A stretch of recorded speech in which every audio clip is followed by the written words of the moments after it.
তো ফ্যাটের ভিতরে যে কোনো জিনিস যেভাবেই প্রবেশ করো রোজা ভেঙে যাবে। রোজা ভেঙে যাবে। তারপর দ্বিতীয়ত হলো দেমাগের ভিতরে কোনো কিছু প্রবেশ, এটা একটু ব্যাখ্যা আছে, বীর্যপাত হওয়া। এটার মোট স্বাভাবিক 5 সূরা, 3টা জিনিস এমন আছে যেগুলো রোজাদারের রোজা নষ্ট করে না। তার ভিতরে 1 নম্বর আল হিজামা, 2 নম্বর হলো আল কই ভূমি, 3 নম্বর হলো আল ইহতিলাম দিনের বেলা স্বপ্নদোষ হওয়া। স্ত্রী বা কোন খারাপ চিন্তা করতে করতে বীর্যপাত হওয়া, এর দ্বারা রোজা ভাঙবে না। তারপরে 2 সূরাতে রোজা ভাঙবে, কাজা আসবে কিন্তু কাফারা আসবে না। সুপ্রিয় দর্শক শ্রোতা, সবাইকে নতুন ভাবে আবার নতুন করে স্বাগত জানাচ্ছি সাফল্যের গল্প আমাদের এই পেজের পক্ষ থেকে। মাহে রমজানকে সামনে রেখে, যেটা রমজানের সাফল্য এই দিকটাকে কেন্দ্র করে, তো আমরা রমজানের সাফল্য কিভাবে হবে এই জিনিসটা ব্যক্ত করার জন্য আমাদের স্টুডিওতে আজকে আমরা এমন একজন অতিথিকে পেয়েছি যার পরিচয় আমরা জেনে নেব। আমার নাম মোহাম্মদ আমানুল্লাহ, বাবার নাম মোহাম্মদ শফিকুর রহমান। তিনটহরি এলাকাতে আমি জন্ম এবং পড়ালেখাও তিনটহরি এলাকা থেকে শুরু এবং শেষ করেছি আমি ফটিকছড়ি জামিয়া ইসলামিয়া উবাইদিয়া মাদ্রাসা থেকে।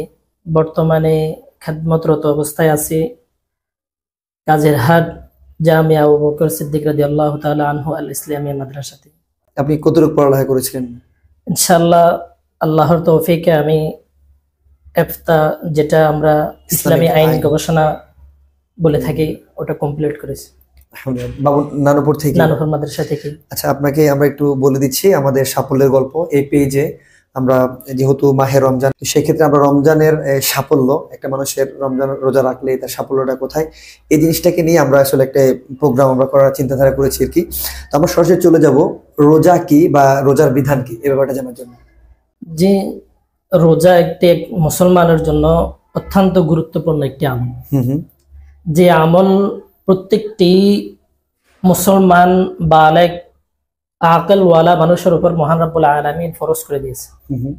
যেমন মহান রব্বুল আলামিন সূরা বাকারার 183 নম্বর আয়াতে ইরশাদ করেন, ইয়া আইয়ুহাল্লাযীনা আমানু কুতিবা আলাইকুমুস সিয়াম কামা কুতিবা আলাল্লাযীনা মিন ক্বাবলিকুম লাআল্লাকুম তাত্তাকুন। হাই ঈমানদারগণ, আমি তোমাদের উপরে রোজা ফরজ করে দিয়েছি যেমন তোমাদের পূর্বকার মানুষের উপর আমি ফরজ করেছি, যেন তোমরা মুত্তাকি আল্লাহওয়ালা হতে পারো।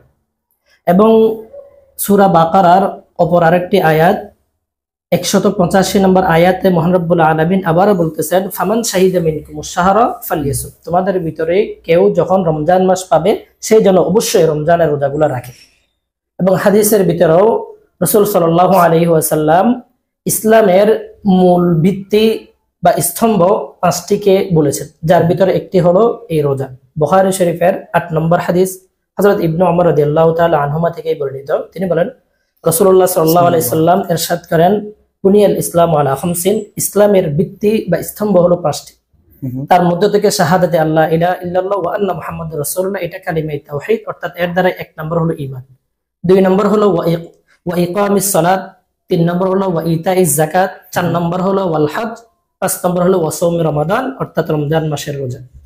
সুতরাং এই কোরআন ও হাদিস দ্বারা বোঝা যায় যে রোজা এমন একটা আমল যা সমস্ত মুসলমানের উপর আল্লাহ তাআলা নামাজের মতো ফরজ করে দিয়েছে।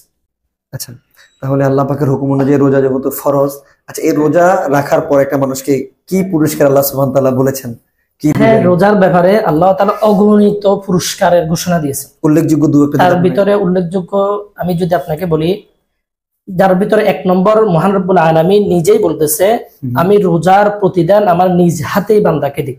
যেমন মুসলিম শরীফের 1151 নম্বর হাদিস হযরত আবু হুরায়রা রাদিয়াল্লাহু তাআলা আনহু থেকে বর্ণিত। তিনি বলেন, রাসূলুল্লাহ সাল্লাল্লাহু আলাইহি সাল্লাম ইরশাদ করেন, কুল্লু আমলি বনি আদমা ইউদা, বনি আদম মানুষের প্রত্যেকটা আমলকে আল্লাহ, প্রত্যেকটা আমলের প্রতিদান আল্লাহ তাআলা বৃদ্ধি করে দেন। কেমন বৃদ্ধি করে?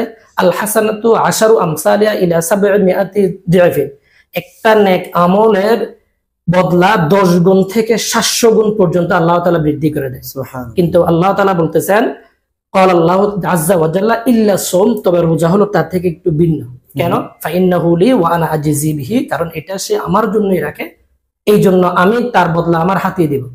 তার কারণ ইয়াদউ শাহওয়াতাহু ওয়া তুআমাহু মিন আজলি, সে আমার কারণেই তার শাহওয়াত খানাপিনাকে বিরত রেখেছে শুধু একমাত্র আমার জন্য, এই জন্য আমি তার বদলা আমার নিজ হাতে দেব। এরকম ভাবে রোজার দ্বারাই জান্নাতের রাস্তা লাভ করা যায়। যেমন নাসাই শরীফের 2530 নম্বর হাদিস, হযরত আবু উমামা রাদিয়াল্লাহু তাআলা আনহু থেকে বর্ণিত। তিনি বলেন যে আমি একদিন রাসূলুল্লাহ সাল্লাল্লাহু আলাইহি সাল্লামের কাছে গেলাম, যাওয়ার পরে বললাম যে মুরনি বিআমরিন, আপনি আমাকে এমন একটি আমলের কথা বলুন ইউদখিলু নিল জান্নাত, যে আমলটা আমাকে জান্নাতে প্রবেশ করাবে। তখন রাসূলুল্লাহ সাল্লাল্লাহু আলাইহি সাল্লাম বললেন আলাইকা বিসুম, তোমার জন্য রোজা রাখাই হলো জান্নাতের রাস্তা অবলম্বন বা জান্নাতের রাস্তা লাভ করার জন্য একমাত্র মাধ্যম। তিনি বলেন আমি দ্বিতীয়বার আবার গিয়ে জিজ্ঞাসা করলাম, ওয়াতাইতু সানিয়া, রাসূল সাল্লাল্লাহু আলাইহি সাল্লাম আবার আমাকে বলল যে আলাইকা বিসিয়াম, তোমার জন্য রোজাটাই যথেষ্ট। এরকম ভাবে আমরা আরো দেখি যে রোজা এমন একটি আমল যার আমলকারীরা জান্নাতে রাইয়ান নামক একটি দরজা দ্বারা জান্নাতে প্রবেশ করবে, যে দরজা দিয়ে অন্য কেউ প্রবেশ করার অনুমতি নেই, একমাত্র যারা রোজাদার তাদের। বুখারী শরীফের 1896 নম্বর হাদিস, হযরত সাহল ইবনে সাদ রাদিয়াল্লাহু তাআলা আনহু থেকে বর্ণিত। তিনি বলেন ক্বালা রাসূলুল্লাহ সাল্লাল্লাহু আলাইহি ওয়াসাল্লাম ইন্না ফিল জান্নাতি বাবান, জান্নাতের ভিতরে একটি এমন দরজা রয়েছে ইউকালু লাহুর রায়্যান, যাকে রায়্যান বলা হয়। এই দরজা দিয়ে কারা প্রবেশ করবে? ইয়াদখুলু মিনহু সাইমুনা ইয়াউমাল কিয়ামah, কিয়ামতের দিন ওই দরজা দিয়ে একমাত্র রোজাদার ব্যক্তিরাই প্রবেশ করবে। লা ইয়াদখুলু মিনহু আহাদুন গায়রু, রোজাদার ব্যতীত আর কেউ এই রাস্তা দিয়ে প্রবেশ করতে পারবে না। এই হাদিস আরো অনেক লম্বা সূরা আছে। এরকম ভাবে রোজা এমন একটি আমল যে আমলের দ্বারাই বান্দা জাহান্নামের আগুন থেকে মুক্তি পেতে পারে। সুবহানাল্লাহ। মহান রব্বুল আলামিন বললেন রোজা একটি ঢাল, যে ঢালের মাধ্যমে বান্দা জাহান্নামের আগুন থেকে নিজেকে রক্ষা করতে পারবে। যেমন মুসনাদ আহমদের 14669 নম্বর হাদিস, হযরত জাবের রাদিয়াল্লাহু তাআলা আনহু থেকে বর্ণিত। তিনি বলেন রাসূলুল্লাহ সাল্লাল্লাহু আলাইহি সাল্লাম ইরশাদ করেন ক্বালা রাব্বুনা আস-সিয়ামু জান্নাতুন, মহান রব্বুল আলামিন বলতেছেন রোজা হলো একটি ঢাল ইয়াস্তাজিন্নু বিহাল আবদু মিনান নার, যে ঢালের মাধ্যমে বান্দা জাহান্নামের আগুন থেকে রক্ষা পাবে। এরকম ভাবে যারা রোজা রাখবে তাদের জীবনের সমস্ত গুনাহ আল্লাহ মাফ করে দিবে। বুখারী শরীফের 38 নম্বর হাদিস, হযরত আবু হুরায়রা রাদিয়াল্লাহু তাআলা আনহু থেকে বর্ণিত। তিনি বলেন রাসূলুল্লাহ সাল্লাল্লাহু আলাইহি সাল্লাম ইরশাদ করেন মান সামা রমাদানা ঈমানান ওয়া ইহতিসাবান, যে ব্যক্তি রমজান মাসে ঈমানে হালতে এবং সওয়াবের আশায় রমজানের রোজা পালন করবে, গুফিরা লাহু মা তাকাদ্দামা মিন যামবি, তার পূর্বে সমস্ত গুনাহ আল্লাহ মাফ করে দিবেন। এরপর আল্লাহ রাসূল আরেকটা হাদিস যেটা মানুষ অনেকে জানে, যে একজন রোজাদার ব্যক্তির মুখের দুর্গন্ধ মহান রব্বুল আলামিনের নিকট মিশকের আম্বরের চেয়ে আরো অনেক প্রিয় জিনিস। অনেক এরকম আরো ফাজাইল আছে। রোজাদারের দোয়া কবুল করা হয়, রোজাদারের জন্য দুইটাই খুশি, একটা ইফতারের সময় আর একটা মহান রব্বুল আলামিনের দিদার। এরকম কাল কিয়ামতের ময়দানে রোজাদারকে স্পেশাল আল্লাহ তাআলা পানি পান করাবেন। এরকম ভাবে আরো আছে সিদ্দিক শহীদদের সাথে একসাথে। আরেকটা যতটুকু আমি জানি যে 30 রোজা যারা রাখে বা 29 রোজা, শেষ দিন আল্লাহ সুবহানাহু ওয়া তাআলা রোজাকারীদের সম্পূর্ণ গুনাহ মাফ করে দেয়। আচ্ছা, এটা তো যারা ইসলাম ধর্মকে অবলম্বন করে, যারা ইসলাম ধর্মে অনুসরণ করে চলে তাদের ক্ষেত্রে। আচ্ছা, একটা জিনিস আমরা জনসাধারণ, সর্বসাধারণ, সর্বমানুষের জন্য, সকল মানুষের জন্য এটা আমি জানতে চাচ্ছি। আমি যদি রিসার্চ করেছি মেডিকেল সেক্টরেও রমজান মানে ক্ষুধা মানে ভোকা থাকাটা বা কম খাওয়ার ব্যাপারে অনেক ডেফিনেশন ওরা দিয়েছে। আমি একটু জানতে চাচ্ছি যে রোজা রাখলে অন্য যারা মুসলমান তো অবশ্যই রোজা রাখবে, যেটা আল্লাহ পাকের হুকুম, বিধান, ফরজ। আর অন্য ধর্মের কেউ যে ইসলাম ধর্ম ইসলাম ধর্মে যে নয় বা যে মুসলমান নয়, অন্য ধর্মের কোনো মানুষ যদি রোজা রাখে সেক্ষেত্রে তার শারীরিক বা কি উপকার এরকম আমার কোনো জানা আছে কিনা? যে আমার যতটুকু জানা আছে যে মেডিকেল সায়েন্স বা ডাক্তারদের পরামর্শ হলো যে রোজা রাখার দ্বারা শারীরিক ফায়দা আছে। যেরকম ভাবে আমরা সওয়াবের নিয়তে রোজা রাখতে পারি, ওরকম আমাদের শারীরিক সুস্থতার জন্য আমরা রোজা রাখি। অন্য ধর্মের মানুষদের যেমন নাকি যারা রোজা রাখবে তাদের হার্ট সবসময় ভালো থাকবে। কেন? রোজা আমরা যখন রোজা রাখি অনেক লম্বা সময় ক্ষুধার্ত থাকার কারণে আমাদের শরীরের ভিতরে একটা এই মিষ্টি জাতীয় একটা পদার্থ আছে, ওই জিনিসটা কমে যায় এবং সাথে সাথে রক্ত নালীর ভিতরে যে অতিরিক্ত চর্বি, সুগার আছে এগুলো কমে যায়, যার কারণে আমাদের হার্ট ব্লক হওয়ার ঝুঁকিটা কমে যায় এবং হার্ট ভালো থাকে। এরকম ভাবে আমাদের মস্তিষ্কের কার্যক্রম বৃদ্ধি পায়। কেন?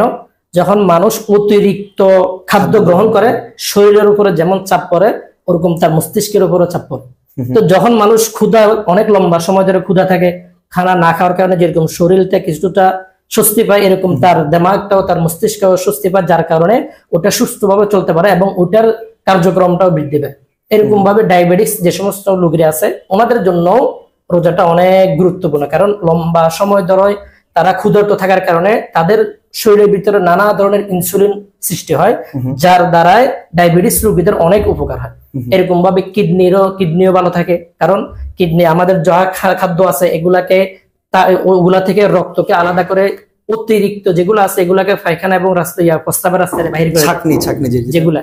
তো এখন যখন মানুষ লম্বা সময় ধরে খাদ্য না খাওয়ার কারণে কিডনির কাজটা কিন্তু কম থাকে, যার কারণে কিডনিটাও কিছুটা স্বস্তি পায় এবং ওটাও ভালো থাকে। এরকম যাদের খারাপ অভ্যাস আছে, সিগারেট খাওয়া, নেশা করা, এগুলোও কমে যায় যে রোজা রাখার কারণে। এগুলা না হওয়ার কারণে ক্যান্সারের ঝুঁকি, হার্ট অ্যাটাকের ঝুঁকি এগুলোও কমে যায়। এরকম আরো অনেকগুলাই শারীরিক উপকার আছে। এই জন্য ফজিলতের জন্য আমরা যেভাবে রোজা রাখতে পারি, এরকম আমাদের শরীর সুস্থতা রাখার জন্য আমরা রোজা রাখতে পারি। আচ্ছা, একটা যারা বিষয় সেটা হচ্ছে আল্লাহ সুবহানাহু ওয়া তাআলা সম্ভবত হাদিস অথবা কোরআনের মধ্যে বলছে যে বিতাড়িত শয়তানকে রমজান মাসে আল্লাহ সুবহানাহু ওয়া তাআলা গ্রেফতার করে ফেলবে। রমজানে শয়তানকে বেঁধে রাখা হয়, এই ব্যাপারটা আমরা এবং শয়তানকে বুখারী শরীফের বর্ণনায় জান্নাত খুলে দেওয়া হয়, জাহান্নাম বন্ধ করে দেওয়া হয় এবং শয়তানকে আবদ্ধ করে রাখা। আমার যে বিষয়টা জানার বিষয়টা হচ্ছে, একটা মানুষ রমজানের বাহিরে গুনাহ করে, বাকি অনেক মানুষকে দেখা যায় রমজান ওরা গুনাহ করে। আচ্ছা, গুনাহ তো অবশ্যই শয়তানের দ্বারাই হয়ে থাকে, মুসলমান ধর্ম যারা অবশ্যই এটা বিশ্বাস করে।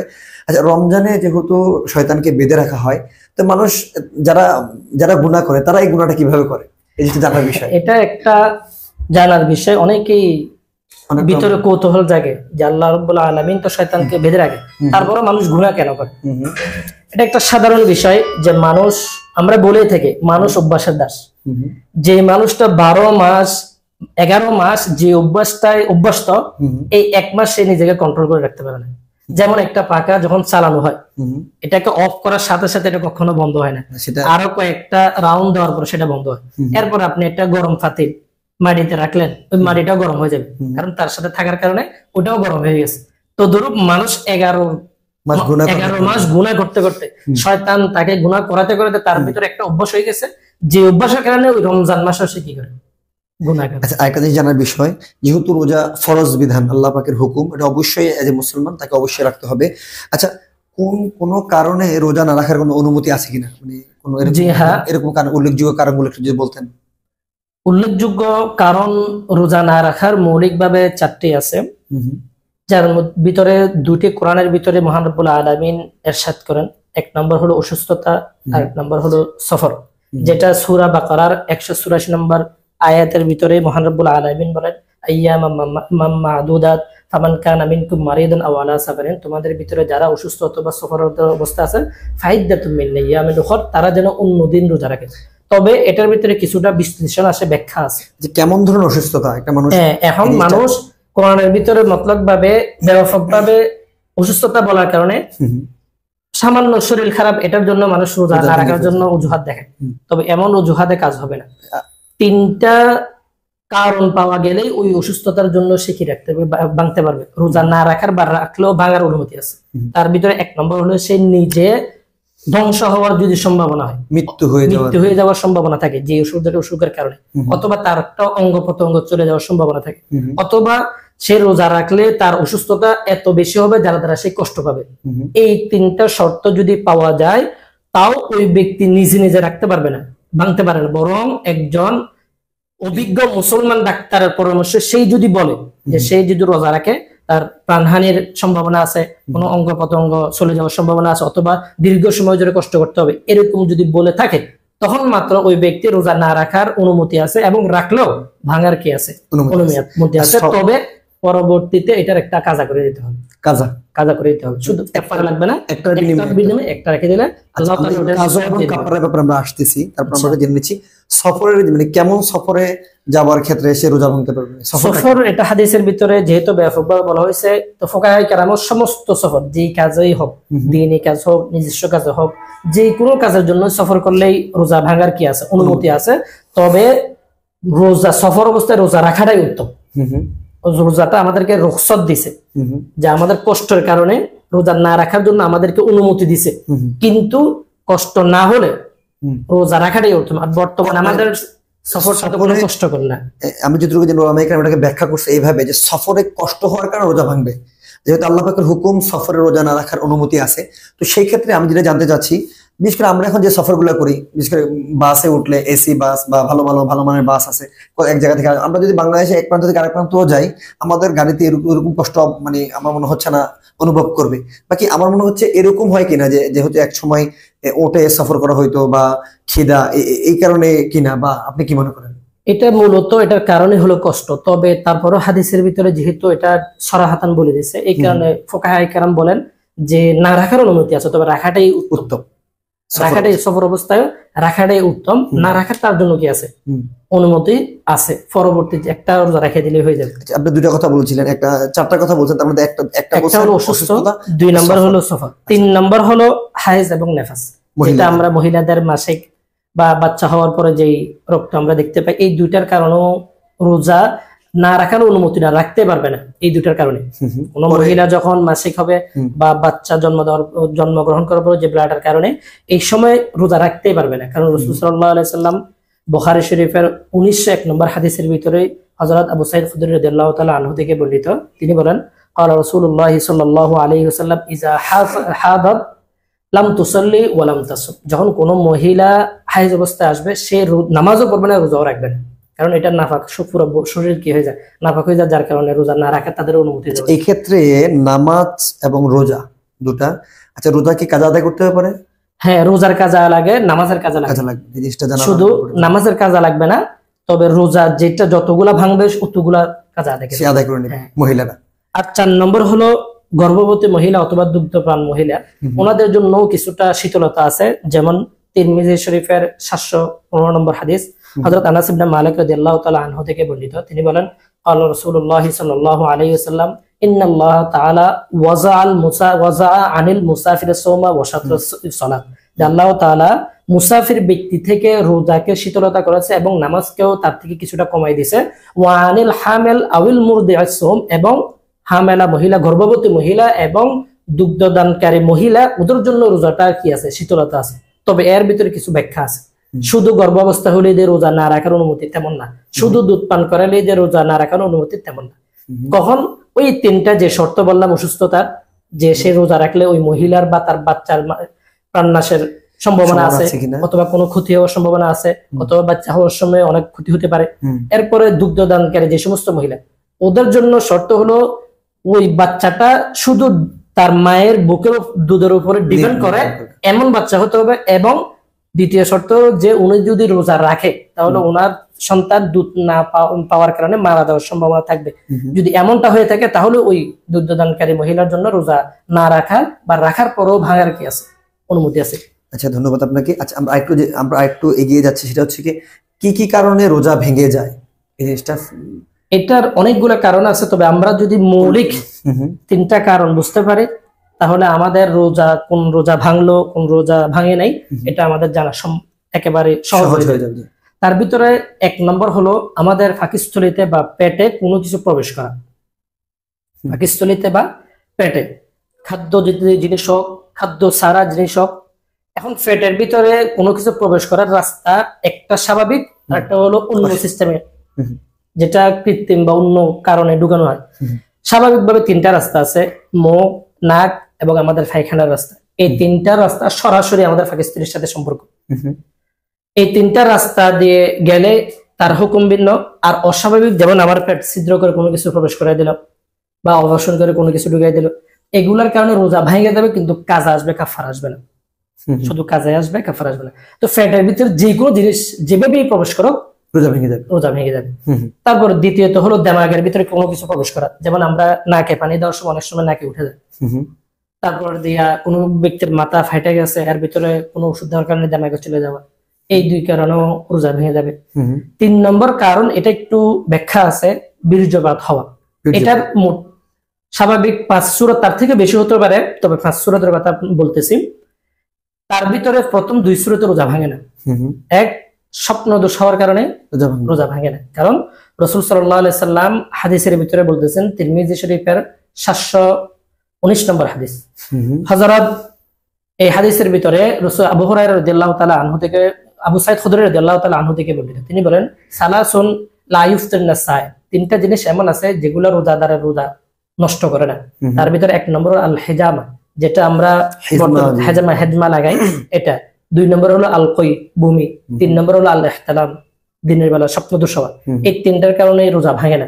তো সুতরাং হাদিসের ভিতরে যেহেতু বলছে স্বপ্নদোষ হলে রোজা ভাঙে না, তাহলে স্বপ্নদোষের মাধ্যমে বীর্যপাত হলে রোজা ভাঙবে না। 2 নম্বর একটু বলে দিচ্ছি এখানে, হিজামার যে কথাটা আসছে সেটা হচ্ছে এখন এটা একটা এক ধরনের চিকিৎসা, সেটা শরীরের মধ্যে এক ধরনের কাপ জাতীয় জিনিস লাগিয়ে শরীর থেকে বিষাক্ত রক্তগুলোকে বাহির করে ফেলা হয়, এটাকে হিজামা বলা হয়। জি। দ্বিতীয় পদ্ধতি হলো স্ত্রী বা কোনো খারাপ চিন্তা করতে করতে বীর্যপাত হওয়া, এর দ্বারা রোজা ভাঙবে না। তারপরে 2 সুরতে রোজা ভাঙবে, কাজা আসবে কিন্তু কাফারা আসবে না।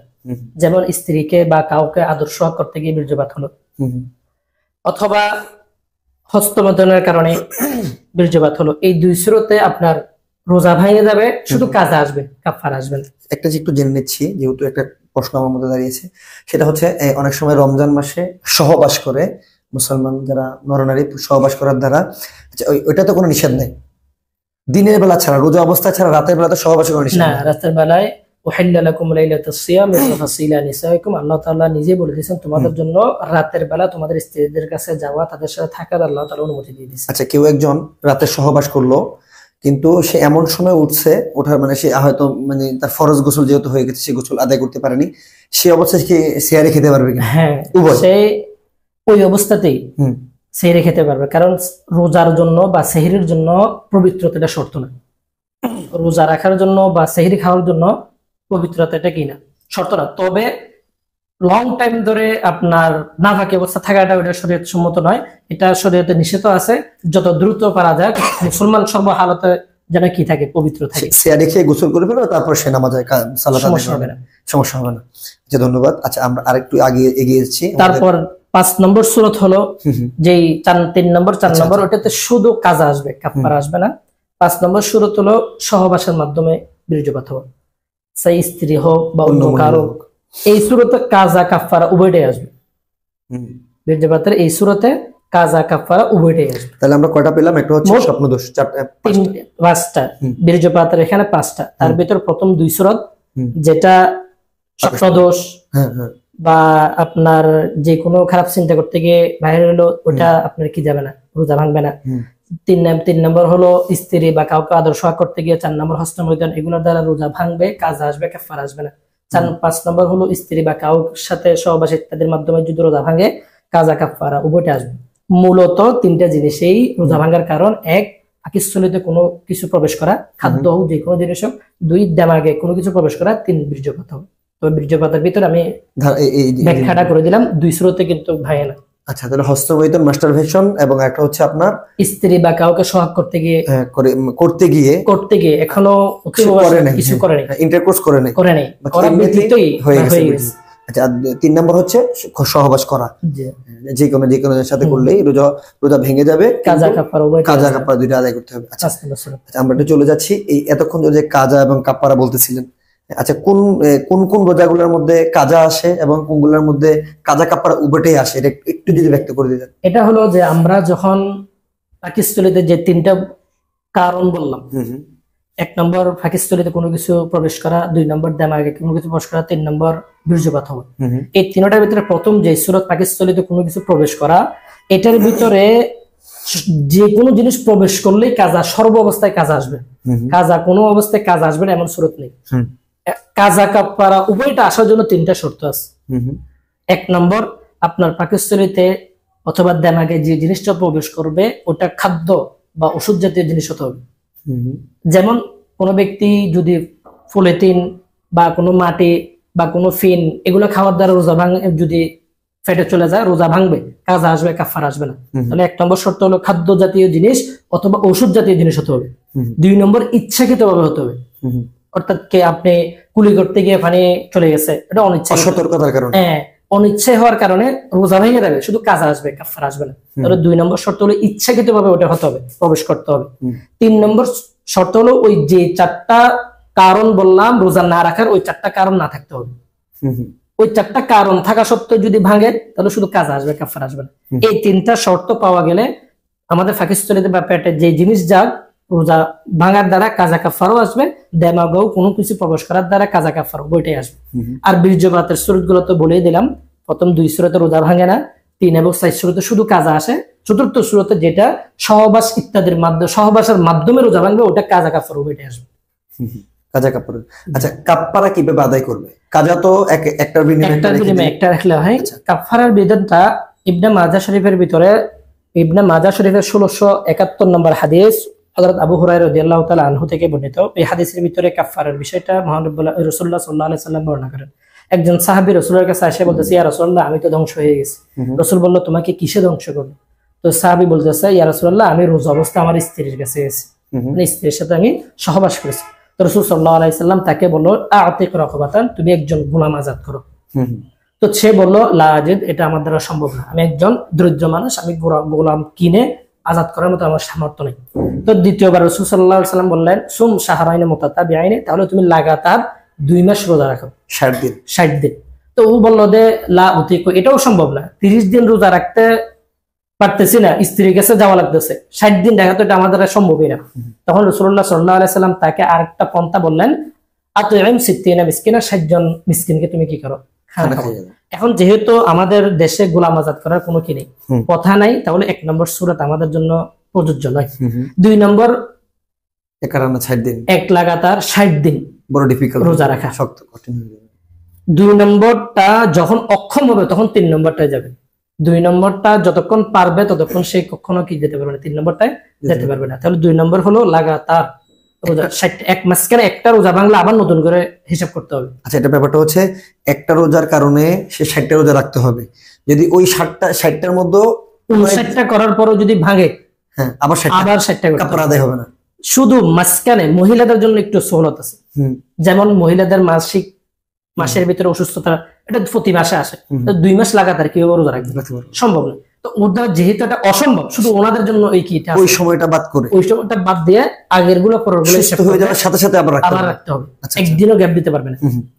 আর বাদ বাকি কোনো ওজরে মাঝখানে আপনি বাদ দিতে পারবেন না, বাদ দিলে সাথে সাথে আবার নতুন করে কি করতে হবে। আচ্ছা, এখানে একটা প্রশ্ন জাগছে যে একজন মানুষ তো দেখা গেছে অনেক সময় একটানা 2, 4, 5 বছর রোজা রাখে না, বা দেখা গেছে অনেকে 1 মাস টানা রোজা রাখে না, তাহলে 1 মাসে তো অনেকগুলা গোলাম আজাদ করতে হবে, অথবা গোলাম আজাদ করা যেহেতু প্রথাটা এখানে নেই, সেই ক্ষেত্রে সে 60টা করে অনেকগুলা রোজা, একটা বিনিময়ে 60টা অনেকগুলা রোজা, এটা তার ব্যাপারে কি হবে? এতগুলো রোজা, একটা গুরুত্বপূর্ণ প্রশ্ন, যে আমাদের অনেকেই মানে ছোটবেলা থেকে না বুঝার কারণে অনেক বছর রোজা ভেঙে ফেলেছে।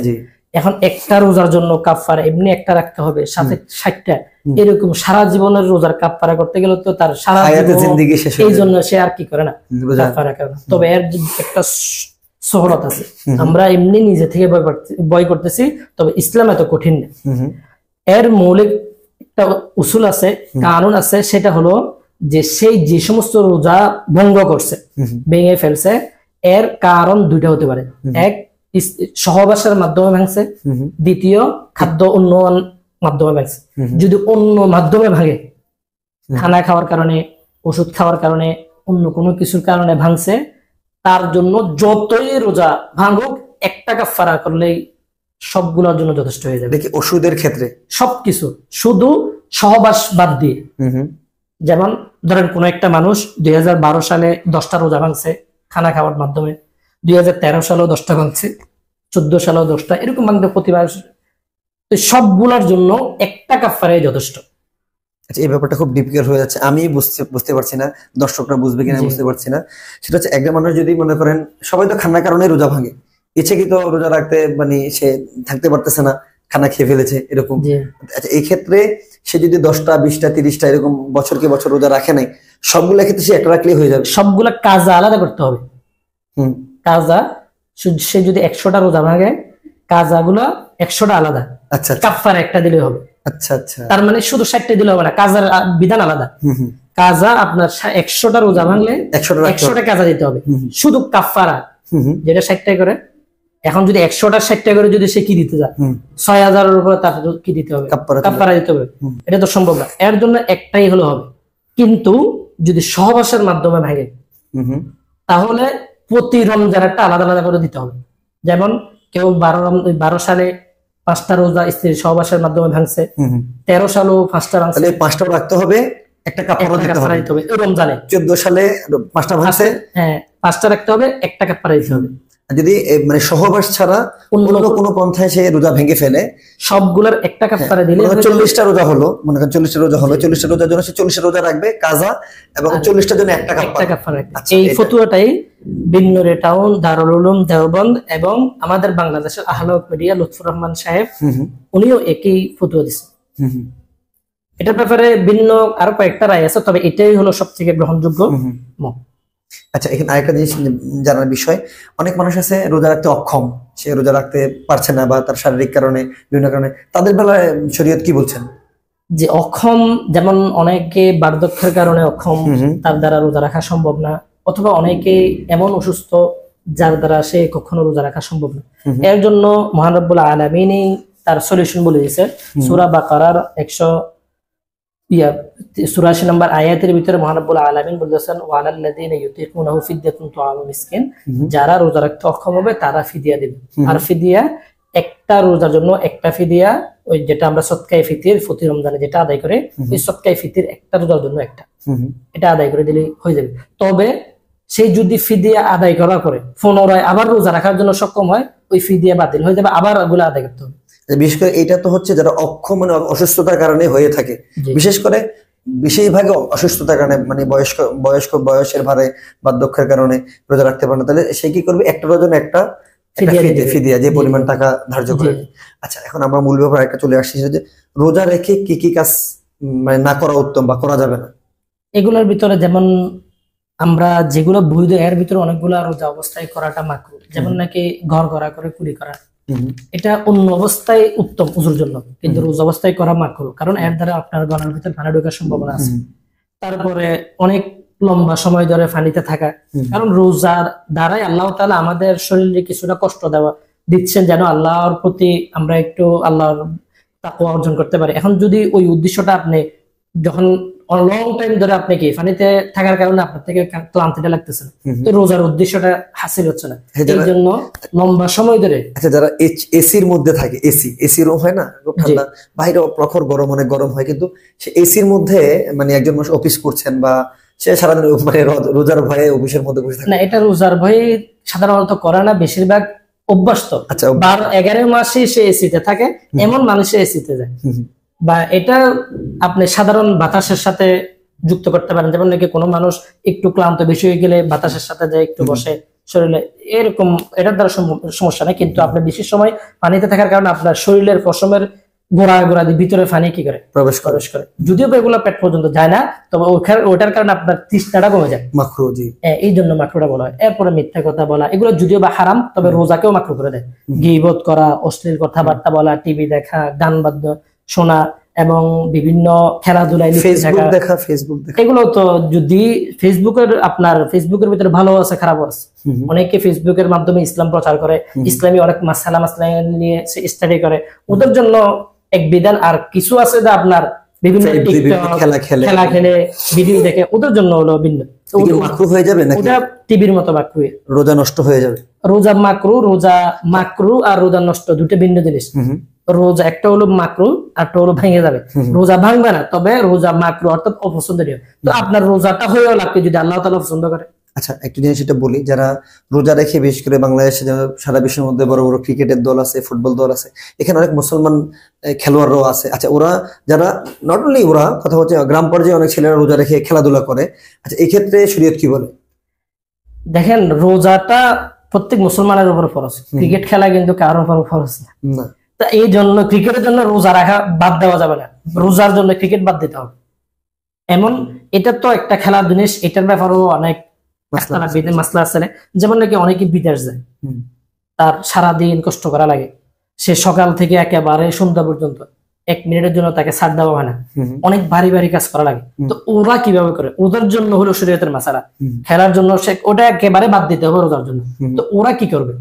তো ওদের জন্য শরীয়তে বলে যে সে সর্বপ্রথমে তার আরবাব থেকে, মালিক থেকে ছুটি মঞ্জুর করার জন্য চাইবে, যদিও বা ওই কয়েকদিন। এক্ষেত্রে একটা হাদিস এরকম আসছে, যারা রমজান মাসে তার অধীনস্থ যারা কর্মচারী কর্মকর্তাকে শীতলতা করার ব্যাপার আসছে না, এটা তো আছে। তবে মালিক যদি শীতলতা না করে, অবস্থায় ওই ব্যক্তি প্রথমে তার থেকে ছুটির আবেদন করবে। যদি ছুটি দেয় আলহামদুলিল্লাহ, না দিলে এই কোম্পানি চেঞ্জ করার জন্য চেষ্টা করবে। অন্য কোম্পানি, যে কোম্পানির ভিতরে ইবাদত করার জন্য সুযোগ দেওয়া হয় এরকম কোম্পানিতে চাইবে। যদি এটাও না হয় তাহলে ওই চাকরিটাই ছেড়ে দেওয়াটাই উত্তম। তবে যদি তার ফুল ফ্যামিলি তার এই চাকরির উপরে ডিপেন্ড করে চলে, অর্থাৎ তার মা বাবা, ছেলে সন্তান, স্ত্রী, তারা এই চাকরির টাকা দিয়ে চলে, এমত অবস্থায় সে তো অন্য কিছু করলে বা অফ করে দিলে তারা সবাই অনাহারে মরতে হবে। তো ওদের জন্য সিস্টেম হলো তারা শুরু থেকে রোজা রেখে দেবে যতটুক পারে। এর মানে এই নয় শুরু থেকে ভেঙে ফেলবে, শুরু থেকে একটা হোক, দুইটা হোক, তিনটা পর্যন্ত যতটুক তার সম্ভব হয় সে অতটুকু রোজা রাখবে।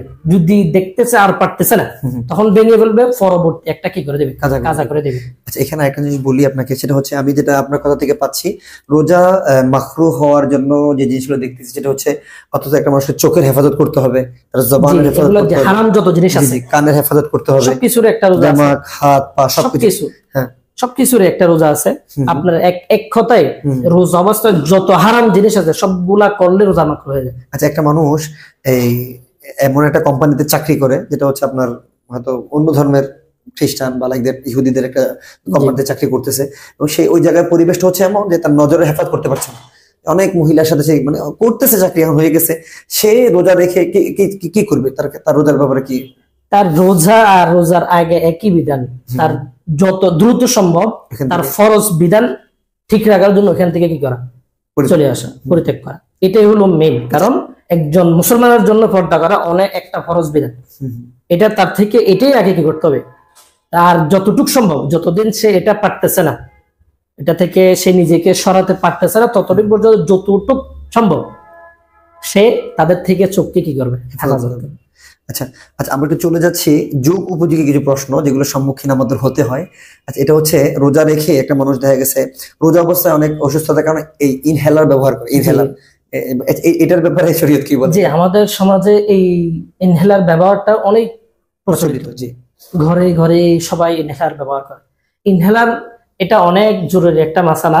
এটার ব্যাপারে আপনার দুইটা সুরত আছে। এক হলো কোনো মানুষ যে কিছুদিন ইনহেলার ব্যবহার করা লাগে আর কিছুদিন না করলেও চলে, যেমন গরমকালে একটু বেশি লাগে, শীতকালে কম লাগে, অথবা অমুক সময় কম লাগে, অমুক সময় বেশি লাগে। ওদের জন্য যেই সময় রোজা অবস্থায় যদি এমন পরিস্থিতি হয় যে সে ইনহেলার ব্যবহার করা ছাড়া চলবে না, ওই সময় রোজা না রেখে যেই সময় তার ইনহেলার ব্যবহার করা ছাড়া সেই দিনে একেবারে সবে সাদেক থেকে নিয়ে সূর্য ডুবা পর্যন্ত সে থাকতে সক্ষম হয়, তখন সে রোজাগুলো আদায় করবে। এটা হলো 1 নম্বর সুরত।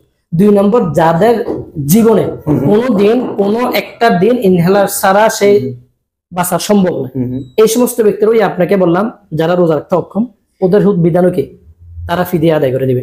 তবে ফিদিয়া আদায় করার পর আবার সে যদি সক্ষম হয় পুনরায় আবার কাজাগুলো আদায় করতে হবে। আচ্ছা, তাহলে আচ্ছা আরেকটা হচ্ছে চোখের ড্রপ দেওয়া হয় অনেক সময়, চোখের ড্রপ।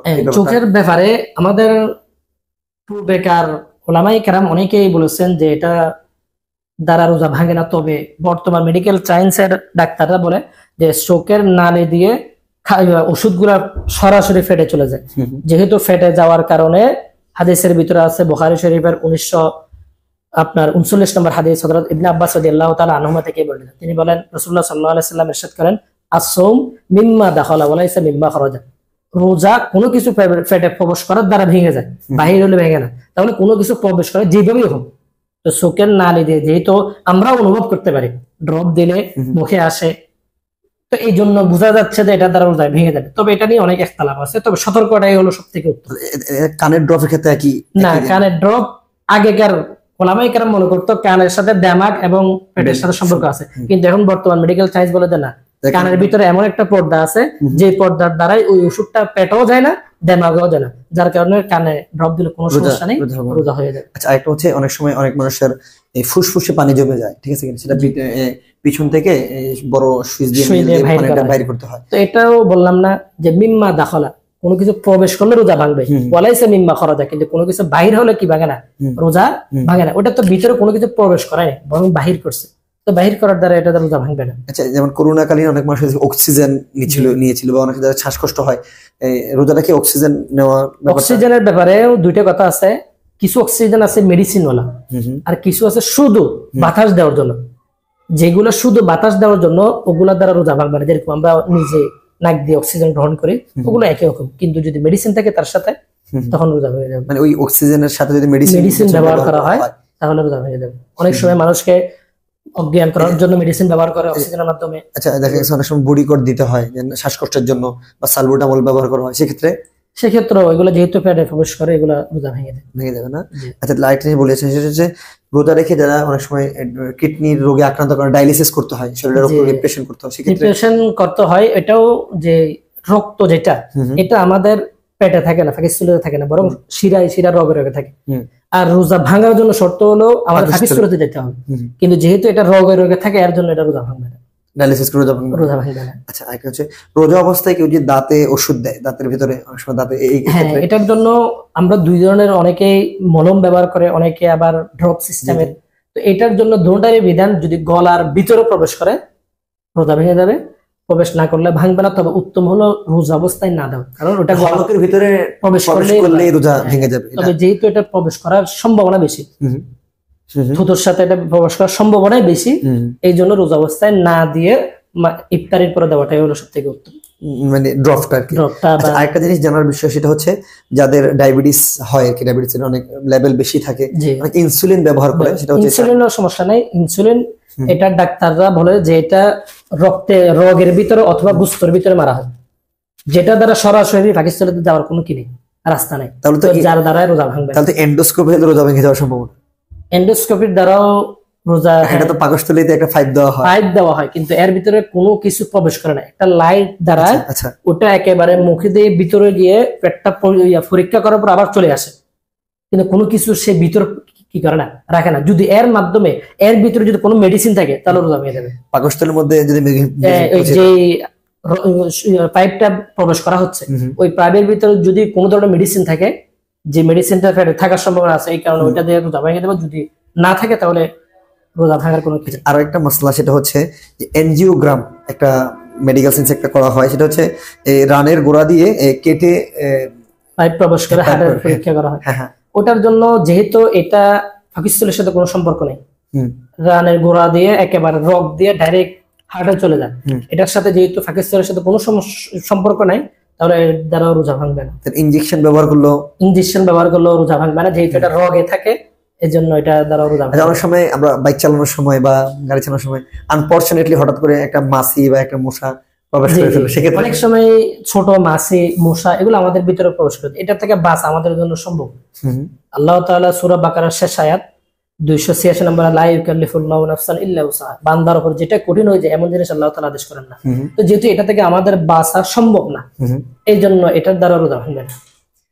আচ্ছা, অনেক সময় দেখা গেছে একটা মানুষ ভুলে, মানে রমজান মাসে নতুন প্রথম দিকে ভুলে এক জায়গায় গিয়ে কিছু খেয়ে ফেললো, যে ভুলে আমি রোজা আছি এই জিনিসটা ভুলে যাওয়ার, এটার দ্বারা রোজা ভাঙবে না। কারণ হাদিসের ভিতরে বুখারী শরীফের আপনার 1155 নম্বর হাদিসে আবু হুরায়রা রাদিয়াল্লাহু তাআলা আনহু থেকে বর্ণিত, রাসূল সাল্লাল্লাহু আলাইহি সাল্লাম বলেন, মান নাসিয়া ওয়া হুয়া সাইম, কোন ব্যক্তি ভুলে গেল যে সে রোজাদার, ফাআকালা, এমন অবস্থায় সে খানা খেয়ে ফেললো, আও শারিবা, অথবা পানি পান করলো, ফাল ইউতিম্মা সাওমাহু, সে যেন তার রোজাটা পরিপূর্ণ করে। কেন?